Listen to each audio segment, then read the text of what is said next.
So if you do have questions, like in the meantime, you can throw them into the chat, but I am going to just briefly introduce Greg, who is a friend and just an amazing resource. And I'm really looking forward to hearing about some of the stuff, aside from just synagogue business, which is usually what and parenting business, which is usually what we talk about when we see each other. That I'm really looking forward to getting into the details of some of your professional life. So just hold on. Oh my God, computer is freaking out. There we go. So Dr. Greg Lattanzi is the curator for the Bureau of Archaeology and Ethnography at the New Jersey State Museum. And you're also the New Jersey State archaeologist. Greg attended State University of New York at Binghamton, and he earned a master's degree in anthropology from the City University of New York at Hunter College. Dr. Lattanzi has worked on a number of contract archaeological firms in the Northeast and participated in excavations in New Jersey, New York, and Pennsylvania. He has worked on all types of cultural resource management projects, from archaeological excavations to state and national register nominations. And then in 2001, Dr. Lattanzi started working at the New Jersey State Museum as a registrar and has worked his way up to become a curator and state archaeologist. In 2013, while working at the State Museum, Dr. Lattanzi received his PhD from Temple University, and he has published a book very recently in 2022 on his work with copper artifacts. So I know that this whole idea came to light because of a conversation that we had at the reception for Greg's daughter's bat mitzvah, where he was talking about some really interesting, very sort of hyper local issues with repatriation and repatriation of artifacts and cultural materials. And I just knew that this was something that I wanted to turn into an event for Source. And he was gracious enough to join us today. So I'm going to turn it over to you, Greg. Great. Well, thank you very much. Yeah, no, I always love to speak about what experiences I've had, especially with NAGPRA. And you know, especially since this has been going on since 2004. So what I'm going to do is share my screen, and yay. So there's the little intro.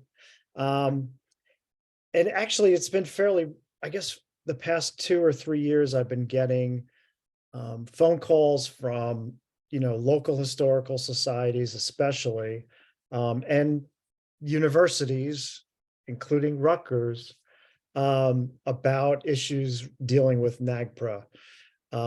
You know, it was passed in 91, and there's been a couple updates, but people who are in the collection field and have come across either human remains or associated funerary objects or items of cultural patrimony, they are like, oh, I got to do something. And so so now actually, the unfortunate thing is when they call the National Park Service, they refer them to me, which I sort of yelled at them about that. But so a little bit about me. I've loved archaeology since I was about 10.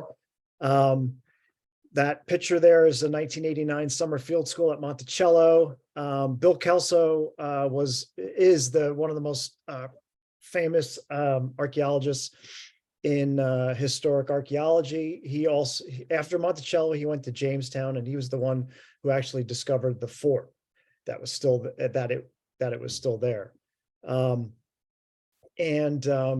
Like Alisa said, I was in cultural resource management, which is sort of contract compliance archaeology. Every state has, and there are federal and state laws regarding archaeology being done in prior to construction or highway work, just like with 95 out by, at Philadelphia, that had to be archaeology, that whole, all those sections. So, and I've been at the museum since 2001. And when I got there, there was many, many, many, many boxes of human remains um, from excavations.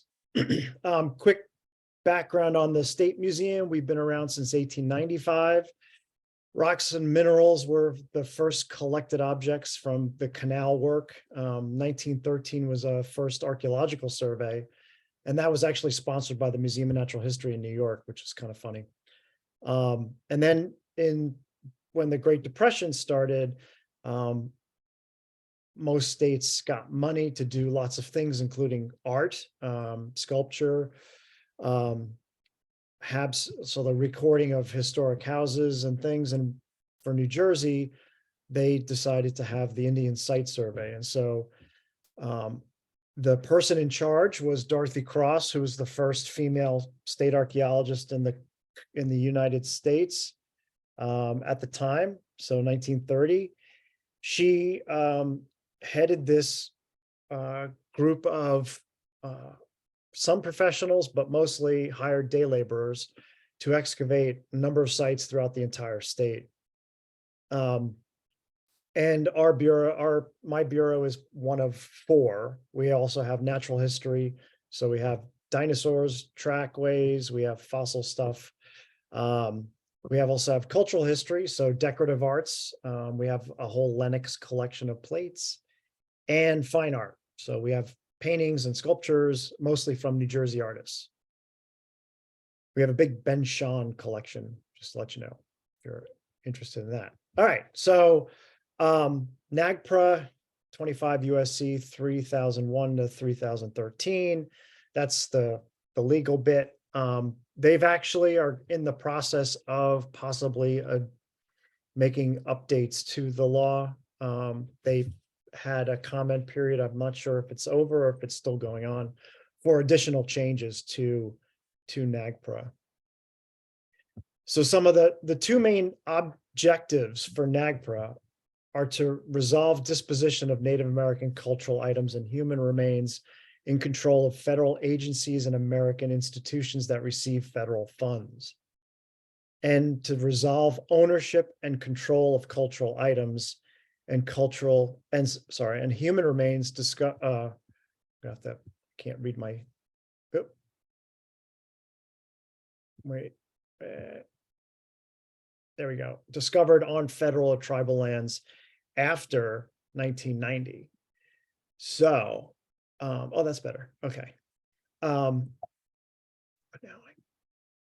So who must, I think this is really important for anyone to, who may have found human remains or associated funerary objects in their collections.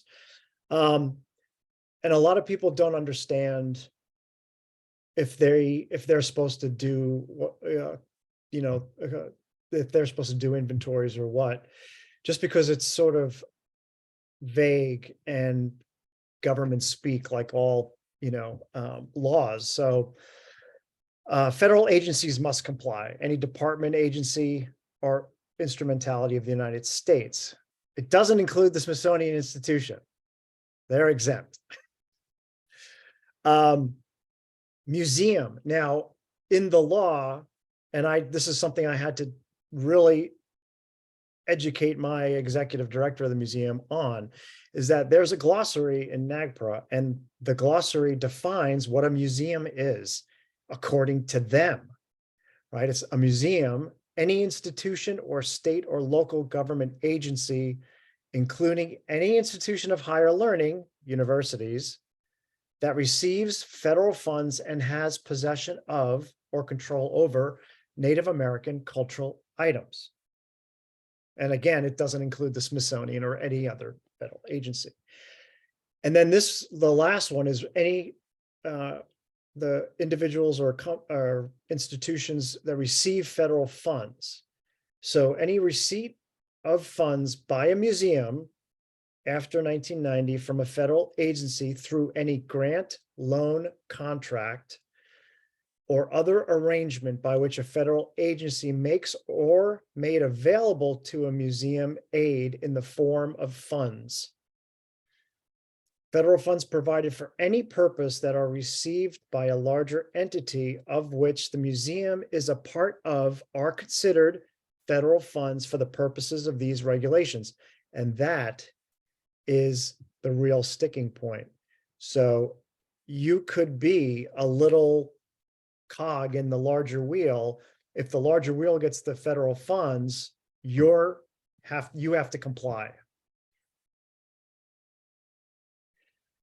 And there are, as if you want to dive deep into NAGPRA, the National Park Service has their National NAGPRA webpage.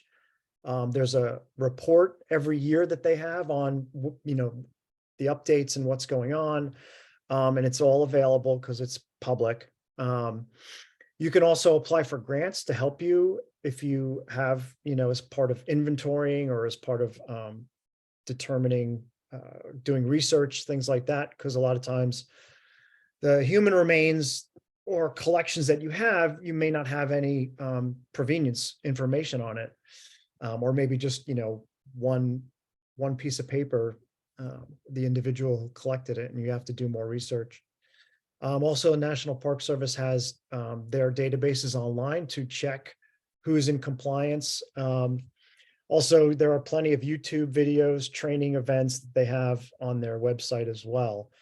And they also do meetings if if a university or if a group of museums request it, they can bring someone out and go over like all the legal aspects of NAGPRA and help institutions sort of, understand what their role is and what they have to do and help guide them through the process.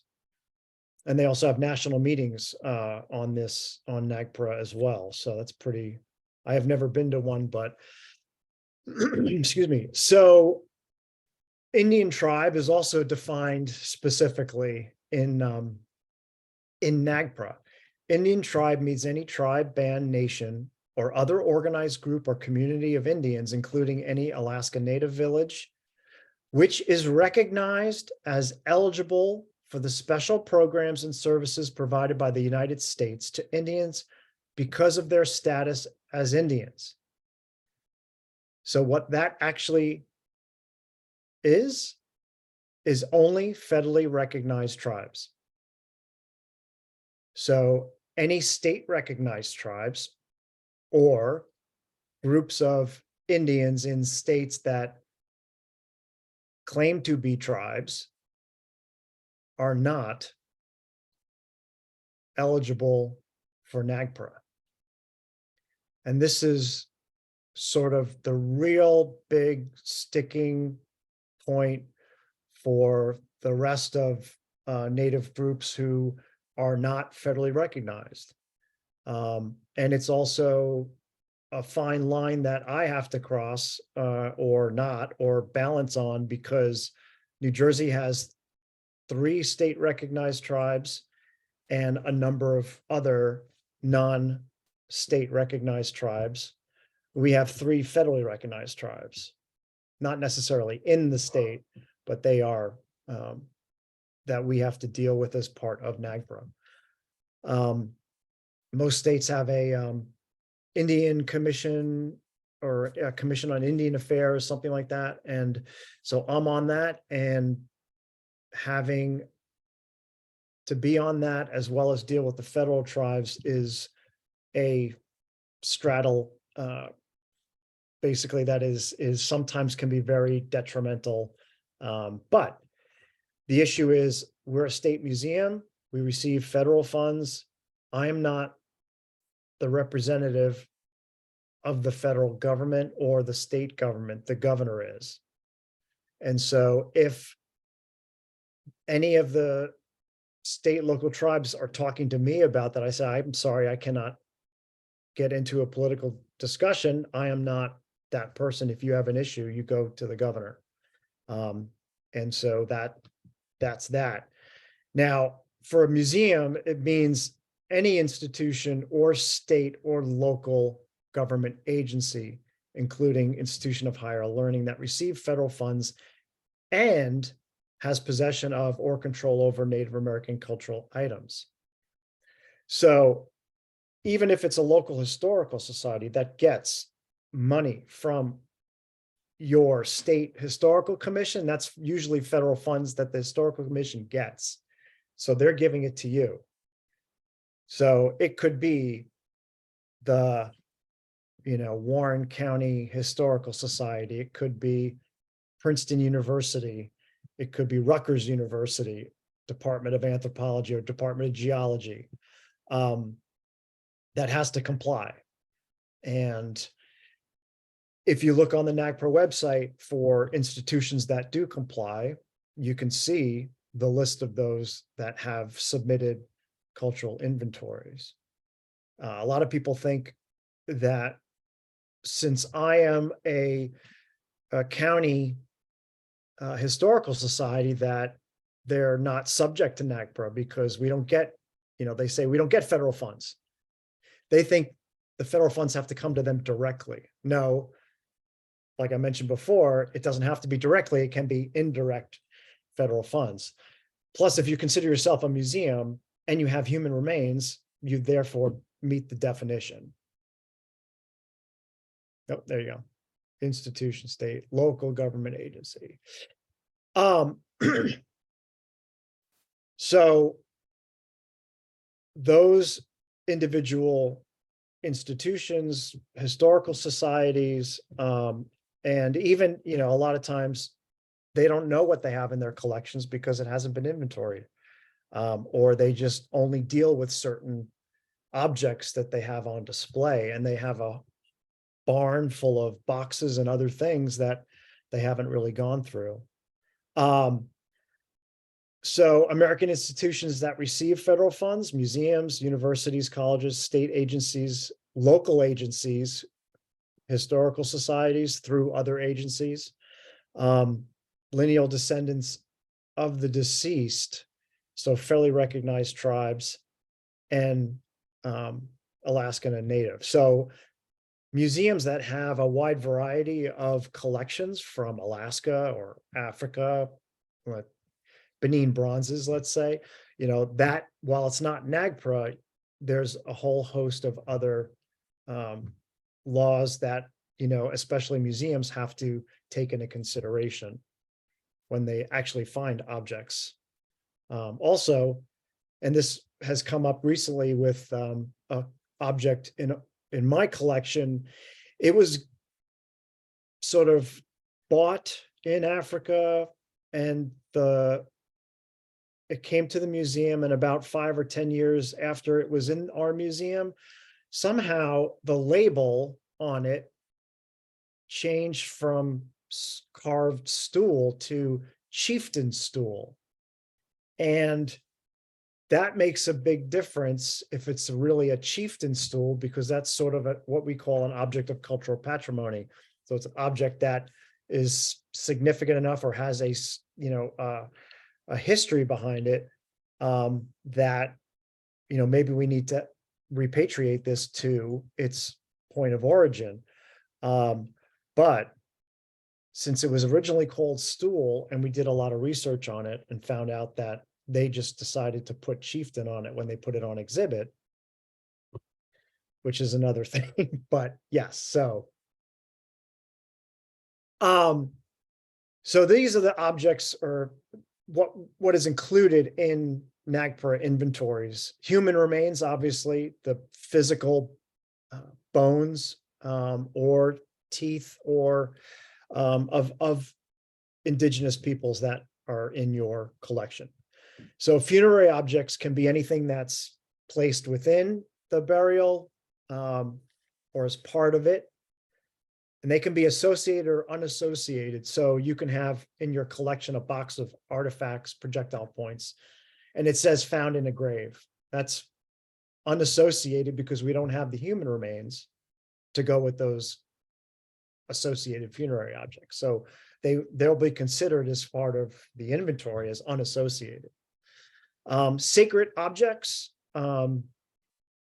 objects needed for the modern day practice of traditional Native American religion. So there are objects that are still used today, and we may have copies of those or objects that were formerly used in those ceremonies. One of the interesting objects we have are a number of these kind of sacred objects that were used in the Delaware Big House ceremony, but those were actually purchased, or basically a Delaware man in Oklahoma in the 20s and 30s was hired to make these objects. So they were never used in a ceremony.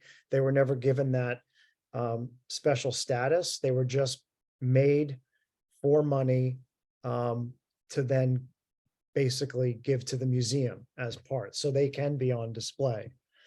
Objects of cultural patrimony are anything, like I mentioned before. So there could be blouses, his contact period blouses. There could be specific objects, fetishes, umbilical cords from the Southwest that are wrapped in fetishes, beaded fetishes, scalps. I'm speaking of objects that we have that I have in my museum that, fit that description. And all of those have to be inventoried. Scalps are considered under NAGPRA, even though it's not necessarily bones. And as well as fetishes, or what you think may be fetishes. Sometimes moccasins, if they're decorated on the soles, they're actually death moccasins. They're used in the burial process because they are not being walked on. So they actually decorate the soles of those moccasins. So there's a whole host, depending on what culture you're dealing with, they have their own specific objects of cultural patrimony as well as sacred objects.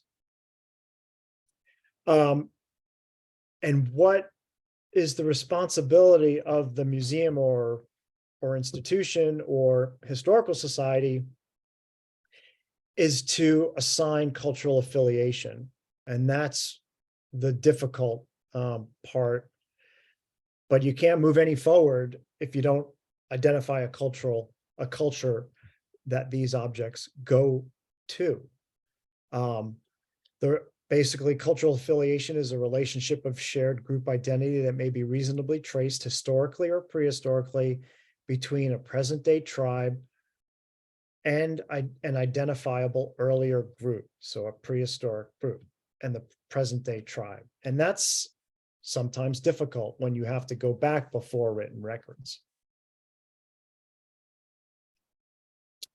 So some of the lines of evidence that we have used, or I have used, to establish that cultural affiliation, obviously biological, and that depends on the tribe. Some tribes are all gung-ho about doing DNA, about doing analyses on the human remains because they're interested in it.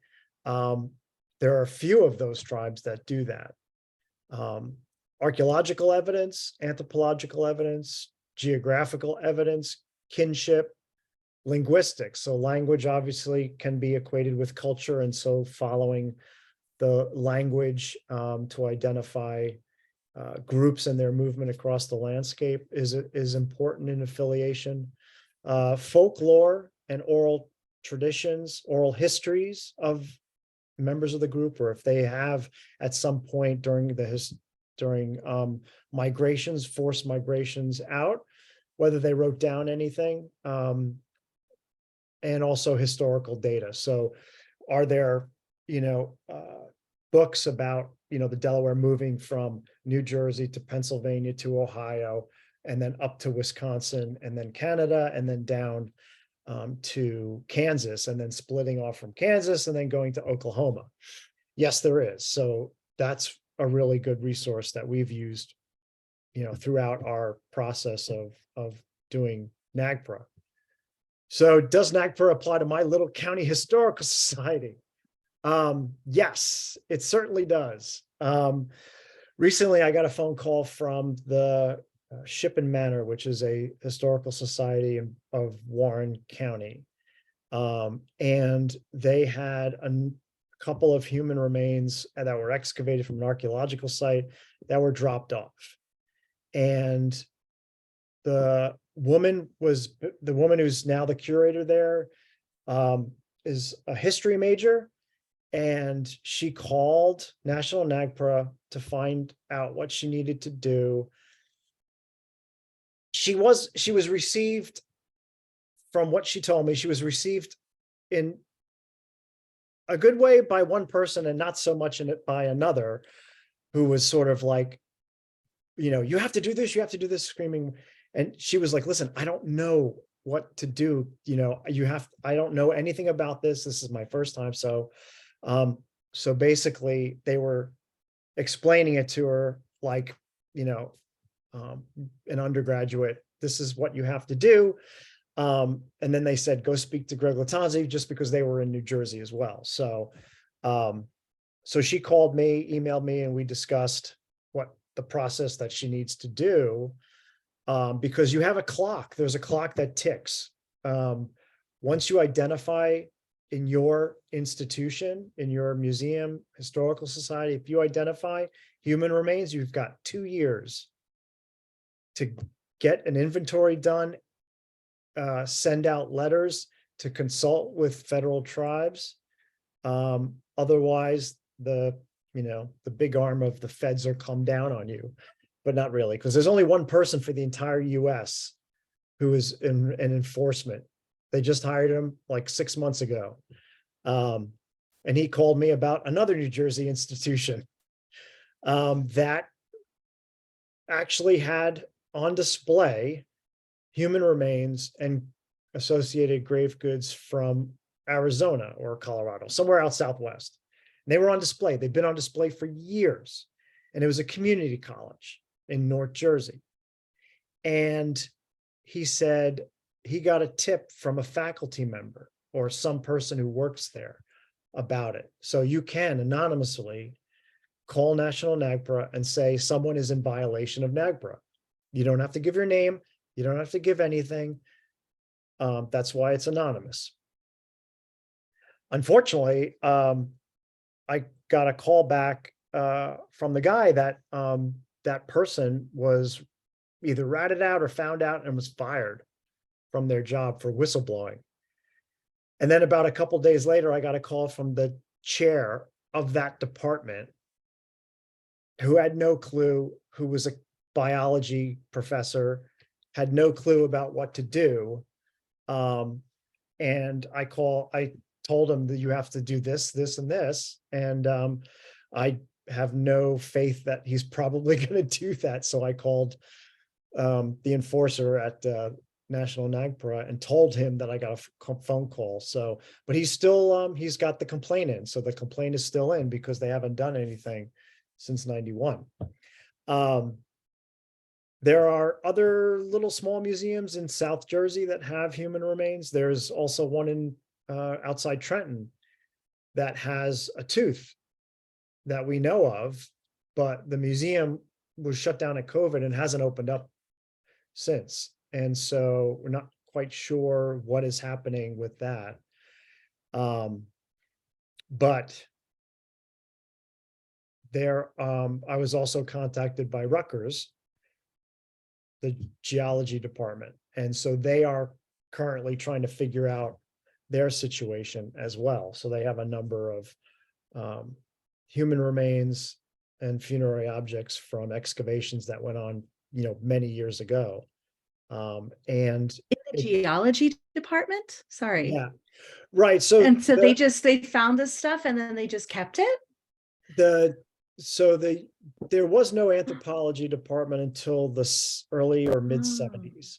So the geology department was the one that were like, if they got a phone call about, somebody finding something in their backyard in Jersey, some geology students and a professor went. So during COVID, the director of my museum got a package from some guy in Tennessee. In the package was a cranium of a Native American. And he said, I was going through my stuff. I'm a graduate of Rutgers of 1964. In 1964, they got a phone call from a guy in Monmouth County. He was digging in his backyard to build a shed and uncovered a native indigenous burial with objects, a whole fully extended skeleton. So they excavated it. They brought it back to Rutgers. And this is 64. So you will be horrified, and you should be. What they did was they took it back to Rutgers, and then they threw it away. And this student at the time took the cranium and brought it home. So he kept it till 2020, mailed it to us, and we didn't get it because we were closed for 2 years. And so in 2022, 23, I was given the box, and then I went through the process really quickly of doing the paperwork and inventory for this one ancestor. And so while that doesn't happen all the time, it does. And when it does, it's, really difficult to try and figure out, is this a lone case, or is there more of this coming? So like with the Rutgers case, I mean, they're doing what I've been there twice on the phone. And so the geology department, since they are basically taking the lead in doing this, and they've already written their letters of consultation and things like that. So the issue was that no one had done any inventorying or consolidating of are all these bones related? Are all these artifacts related to those bones, or are they related to something else? And so that's pretty much what they're doing. But no one's immune, even public libraries. Public library in Bridgeton, New Jersey had a collection that a local guy who collected artifacts in the 20s and 30s, he donated all of his collection to the Bridgeton Public Library. And in that collection happened to be two mandibles of two separate individuals from two archaeological sites, and they were on display until the early 2000s. And that library then went through the whole NAGPRA process as well. So now it may not occur to most people that you may have these things in your collection. And so that's, I think that's also one of the reasons, well, maybe we should do an inventory of the entire thing and double check what we have and what we don't have. Because sometimes you may find something that, you're not anticipating. Recently, ProPublica came out with an article. And this is what also got my director in a tizzy. Basically, what they did was they went online and got all the information from National NAGPRA and made a list of the top 10 offenders. University of California, Berkeley is the biggest offender of all time. They've got 20,000 human remains, separate individuals, plus God knows how many artifacts that haven't been repatriated. Plus, there are professors that are still using the actual physical remains in classrooms. And we all know what happened with the Penn and the MOVE individuals that were killed in the bombing, and individual professors that were forced to leave or fired because of that. The same thing. It's the same sort of mindset that, doesn't matter. They're going to use them for educational purposes, but, it really does matter. One of the things that I was called in by the director about this article, because the article stated that the New Jersey State Museum has 96% of its human remains affiliated with tribes or made available to tribes to repatriate. That means there's 4% that wasn't made available. Now, that phrase wasn't made available is very misleading. They do define it in the article, but I had to basically convince. So what made available means is cultural affiliation. I've culturally affiliated this set with this tribe, but there are objects or human remains that have no provenience, that have no labels, nothing's written on them. We have no idea. All that we know is they come from Arizona, or they come from Michigan, they come from New York. We can't affiliate to a modern day federally recognized tribe. So we have to say they're unaffiliated, which means we can't make them available because we don't know who to make them available to. And that's just the way the law is. It's not I'm holding them and you're not going to see them. No, it means that we don't know who they belong to. And so those are actual objects or human remains that we can't repatriate up until we find more information or do DNA or whatever. So that's something I had to convince the director that this is, just a word game, and that also there was a couple other issues, and I called National NAGPRA, and apparently there was an error in the database. They switched a couple numbers on me, and I got them fixed. So we're pretty much like 99% ready to, all of our stuff is ready to go. So, which was good. But yeah, so this article basically is being updated all the time. And a lot of people are in the hot seat, unfortunately, especially Berkeley. So I will stop sharing my screen. And I'm not, I think I talked for how long? That's a long time. I don't usually time my No, screen. I never look at it. that was good. We definitely have some time for some questions. I now have, so I was at the beginning, I was like, I don't know exactly what kind of questions I might ask. But now I have lots of questions. So interesting, and particularly interesting, I think, which was the whole impetus for creating this talk, Greg, and thank you so much for that presentation, was the idea of all of us as some more new career than others. We're cultural stewards, right? And we want to be good stewards.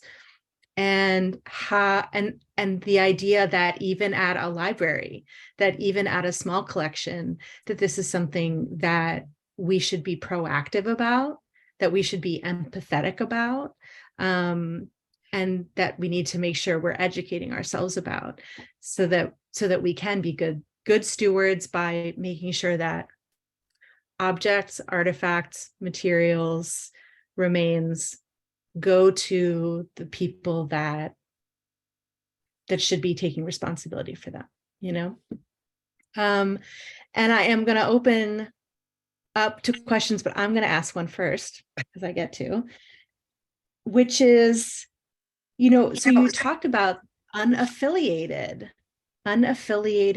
materials. Are there, that you know of, are there efforts by tribes or Native peoples to take responsibility for unaffiliated?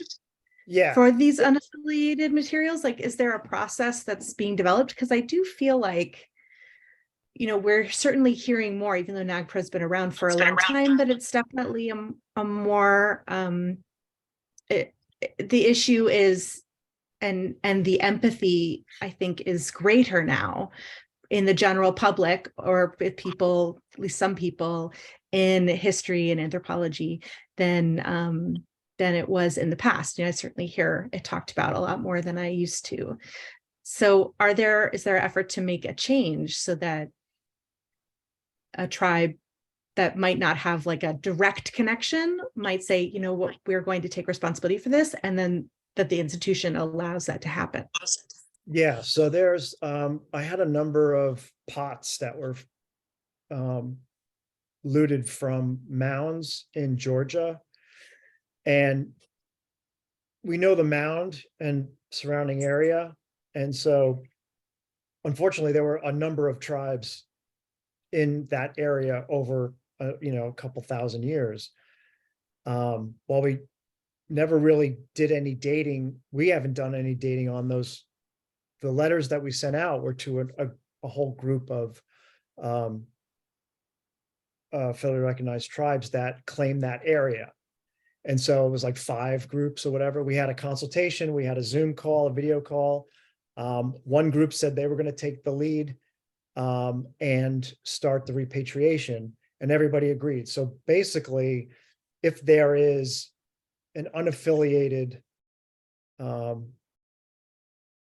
objects that come from a specific site in a specific region, like Georgia, then those, you reach out to those many groups, you have a consultation and talk with them, and you just pose the question, is someone going to take the lead, or, is one group going to claim them? So one group can claim them, or they can say, listen, why don't we give it to this? Why don't this tribe take the lead? Because they have property where you can rebury it, right? So it could be anything like that. So Central, once the move issue happened in Philadelphia at the University of Pennsylvania, the lawyers for the school district of Philadelphia went berserk. And so they went through all of their high schools, because a couple of them, very early ones, very old high schools, Central being one of them, had anatomy as a class, and they still do. And one of the things that they did was have skeletons, human remains. So I got a call from one of the many lawyers the school district has in Philadelphia, because they had a skull that luckily had a label on the back, and it was from it said the Tonto River Basin in Colorado. Yeah, 18 something. Now, unfortunately, one of the things doing research is that the first anatomist professor who was teaching at Central was a very good friend of Morton. Morton is the guy who collected thousands of skulls at the academy, and basically was the one that came up with Africans have small skulls, they are dumb, and wrote that treatise. So he may have gotten it from that guy. I don't know. We don't know. All we know is we've got some geographical information on this skull. And so we reached, the lawyer, I helped her reaching out. They wrote the letters to the tribes. And here's, this is the other side of it. We're dealing with indigenous peoples who have their own schedule and their own way of doing things. And it is definitely not our way. And so that has to be respected, because you could wait a long time to hear back. However, NAGPRA, National NAGPRA is there to help you with that, because you do have to have that timeline, and you do have to, figure out who's going to lay claim. So we wrote a letter to one tribe, a couple tribes we thought were the ones that would lay claim. They haven't responded. So we're going to reach out to more and hopefully figure out that issue. So yeah. So where, yeah, sorry, go ahead. We do work that out. So full disclosure, my kid goes to Central High School, and your kid used to go to Central High School and has graduated a couple years ago. And it is one of for the non-Philly people, it's one of the most, it's a very high performing and very well-known high school in Philadelphia. That is really interesting. And so where are those remains now? I mean, they're obviously not a locked room in the lawyer's floor, wherever they have the floor in 440.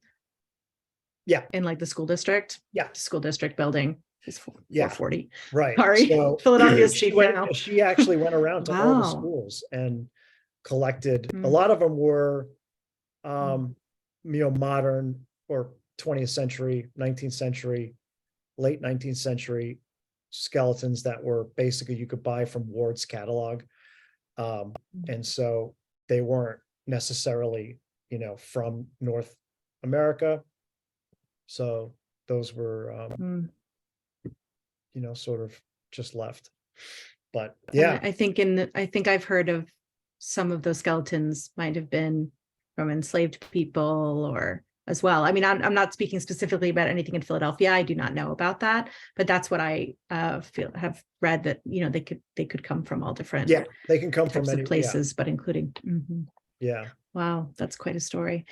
I want to, Aaron asked a question in the chat very early on, which is whether there is, which I don't know if you want to ask it yourself, Aaron, or I can read it for you. And then Renu will definitely get to you. I Go just ahead. asked because you were saying that there were the state recognized tribes don't have, you know, access to this. And is there a process for state recognized tribes to become federally recognized, or? Yes, there is a process. It is a very, very difficult process, Mm, very long. And they need to meet certain criteria, like they have to have an established like council or government for a number of years prior to applying. They need to be able to trace their ancestry back. mhm. You know, a lot of the groups in New Jersey and, you know, pretty much most of the Northeast, what happened was, and New Jersey was the sort of the very last state to abolish slavery. The indigenous people that stayed intermarried with freed blacks, enslaved peoples. And so that also, while it doesn't help, it doesn't hurt their chances, because at some point they're written in the census records. Now, the problem is that they're listed as Negro in the records, right? So they're not native. It doesn't say native. And that hurts when you're trying to get federal recognition, because they're not gonna be able to tell that unless there's a family name that you can trace Mhm. through actual like diaries or records or something like that. Wow. But yeah, Thank you. I know the Shinnecock out in Long Island, New York, it took a very long time. They had their federal recognition papers in the Bureau. And they finally got enough money to get it processed, because you have to pay for that, obviously. Of course. It Of is the course. government. So, but unfortunately, the person that helped do that was a guy by the name of Wynn, who, if you look him up, he is the foremost casino builder in the world. And so he basically has an agenda. Yeah, So. I know about that from down here because the Seminole tribe is big in this area. Well, more kind of west, but like they're like big on casinos and like letting all that happen. So it's an interesting mix of stuff. Yeah. Thank you. But then they also might have the money to help process those things because they have a viable business Absolutely. model. It is. It's a tough. strange situation. Yeah. Yeah. You know, and then on the flip side, like the Lenni Lenape tribe, they're not recognized by the state in Pennsylvania. I'm just speaking from about Pennsylvania now. Pennsylvania. Again. Right. Yeah. Aren't they not recognized by the state? Well, the state recognizes all the federal tribes. They don't recognize any local tribes.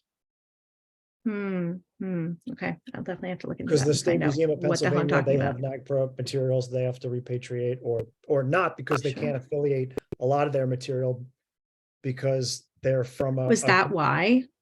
What? Because I know that Penn has a lot. And it's that they're hanging on to it because it's unaffiliated. No, Penn repatriated The Penn some Museum.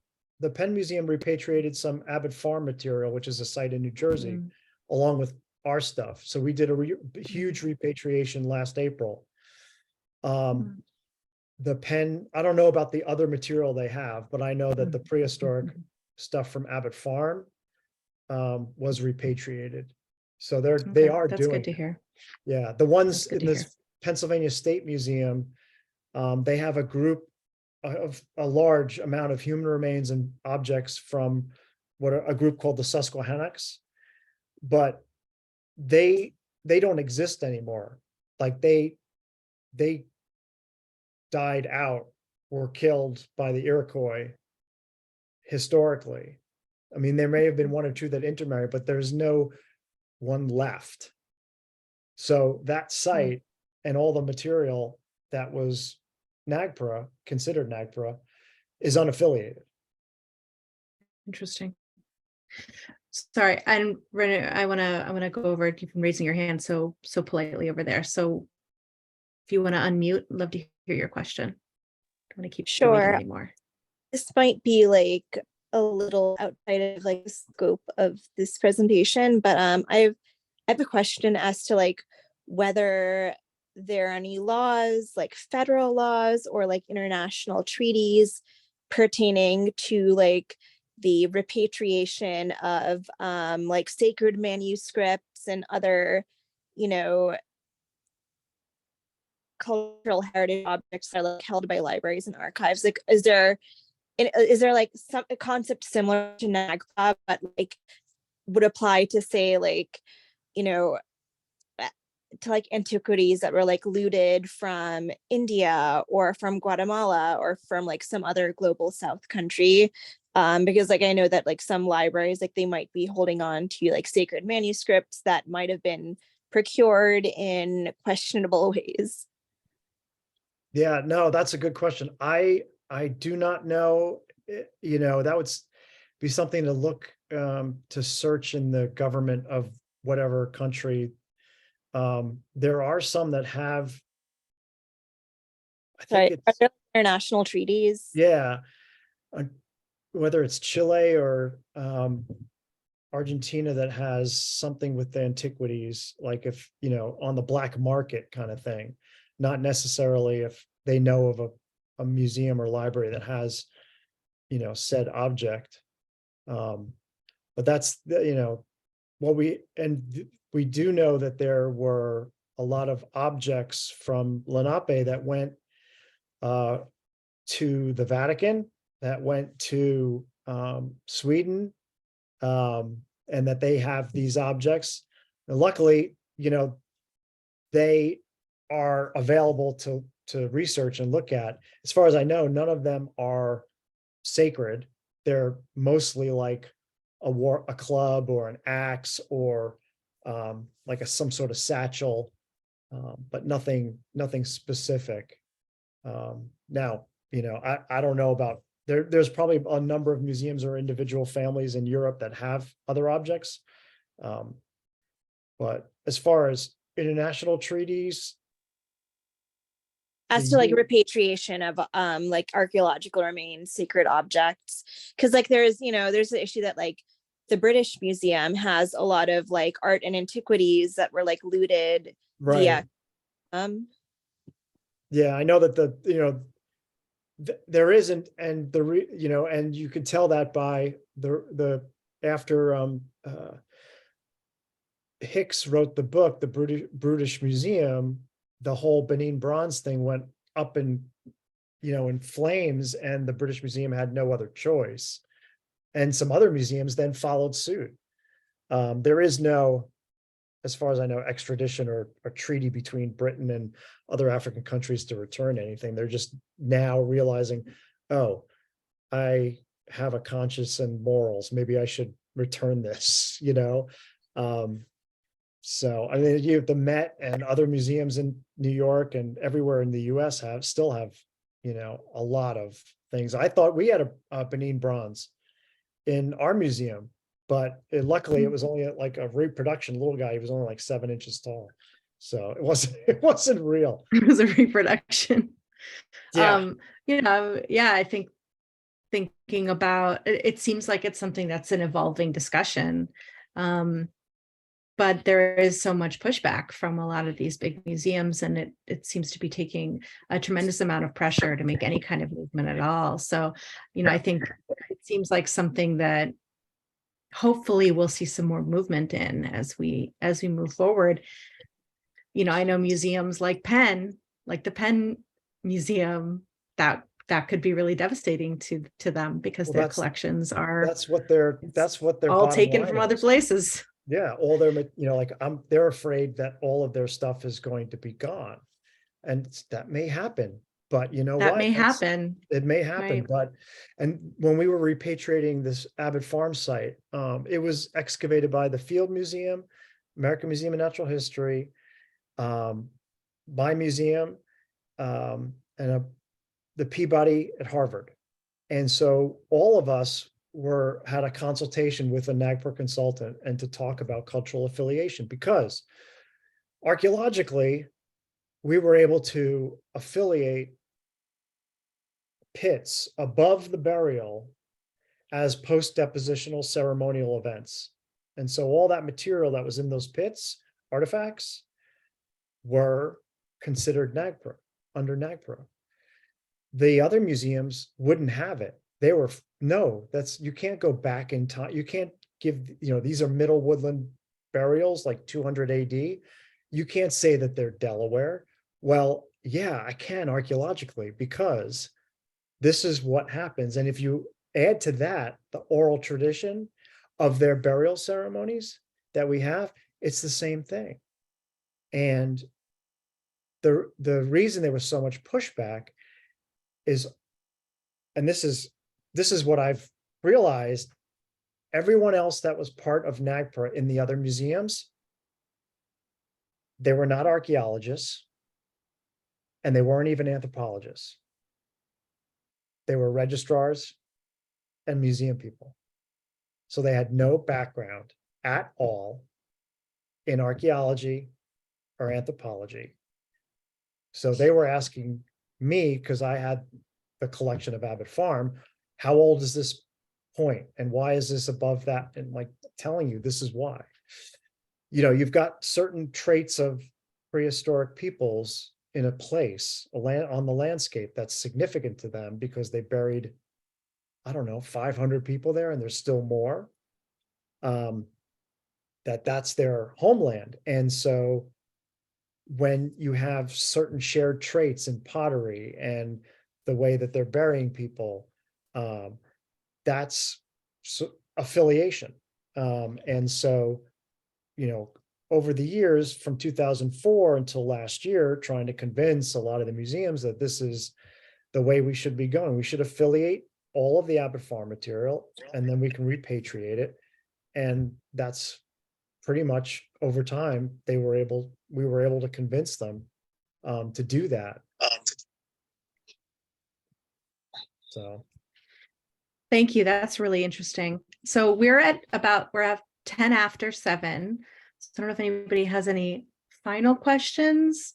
I think, Greg, what you just said about registrars and collections managers not understanding, not being educated, that's something that's definitely part of my sort of interests, my professional interests, and this just speaks to why this kind of education, self-education, and communication is so important. Yeah, so that we can absolutely. be prepared. Yeah, and there's resources out there to make a phone call, send an email. Any other questions or comments that people want to make? I kind of have a question. Elsa, go ahead. So is there anything in NAGPRA that details how these lines of evidence would be prioritized if there were conflicting claims from different tribes? What you were saying before made it seem like, at least with that one example in Georgia, it became more about what was practical. And I'm wondering if you've had any experience hearing a little bit more about conflicts of claims and where does that enforcement happen when it comes to the Park Service, I guess? How does that work? Well, as far as I know, if there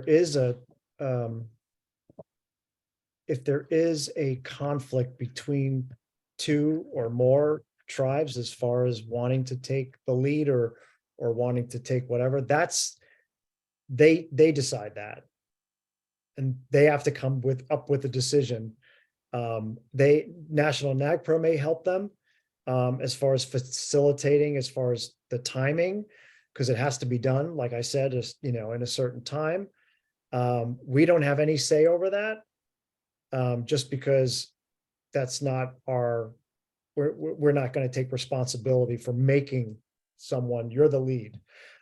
So we just say, we just consult with the tribes, identify the tribes we feel have a stake or a claim, and then they can decide which ones. Because in some areas, like Georgia, there are many tribes. California, way too many, and so it's very difficult. And there's something that we, since we're not in the federal government and we're not lawyers, we just, do the paperwork and repatriate or hand over that they typically the tribes make. And this maybe just think of another thing. So all of these objects that we have, and most museums have, whether it's human remains or associated funerary objects, they're all accessioned in our collection, which means they're ours permanently. So we have to deaccession them. And that has to be done through your board, through whatever. So that has to be, you have to have everything. I had a stack like of paper this thick to go through and hand it to everybody to sign off and deaccession everything before we were able to repatriate. So that's a whole other aspect that needs to get done. Are there, I'm so sorry to just like ask another question, but I said we were wrapping up, but do you have like in your collections and accessioning and deaccessioning policies, do you have like stipulations about this and how you handle this situation? Yeah, we have a specific Specifically? NAGPRA section, or we won't accept any human remains, Sure. moving forward. Yeah, right. Right. But as far as like I have come up with a policy for my bureau as far as NAGPRA, and there's also, because you'll have inadvertent discoveries, which is an actual term in the law. So like the guy mailing the skull, we had no idea he was mailing it. And so he did. And once we get it in our museum, it's in our possession. And remember, quote unquote, if it's in your possession and you're a museum, you have to follow You're NAGPRA. responsible for it. You're responsible for it. So, and New Jersey is also weird because, and I can go on and on, they have specific burial laws. They don't define prehistoric and historic. If you find a human remains in your backyard, let's say, in New Jersey, and you're digging it up, you cannot remove the bones from the ground. According to the New Jersey burial law, you have to get a court order to remove them. So if you remove them, or if someone finds human remains and they call me over and I take it out, then that's it. NAGPRA starts. If you get the court order and then they remove the bones, and we find out it's not native, it's historic or whatever, then fine. I don't have to deal with it unless they want to donate it to me. But yeah, it's a horrible process. Wow. So this has been so informative for me, and hopefully for everybody else in our small but mighty group.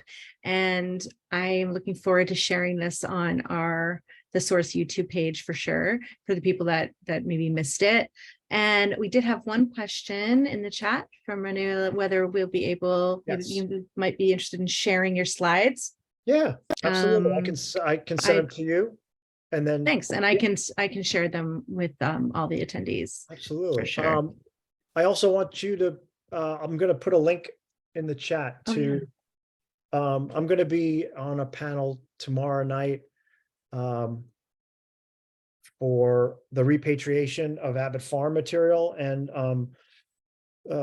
members of the Delaware Tribe and Delaware Nation will be there, myself and Pennsbury, executive director of Pennsbury, who was where actually where the reburial actually happened. So it's free. You can go online virtual or you can go in person. But it's free to register, and yeah, this should be fun. So this is through Penn. Thanks so much for that link. I Yes. am definitely Yeah. gonna check it out. Thank you. Yeah. So, Excellent. Thanks so much.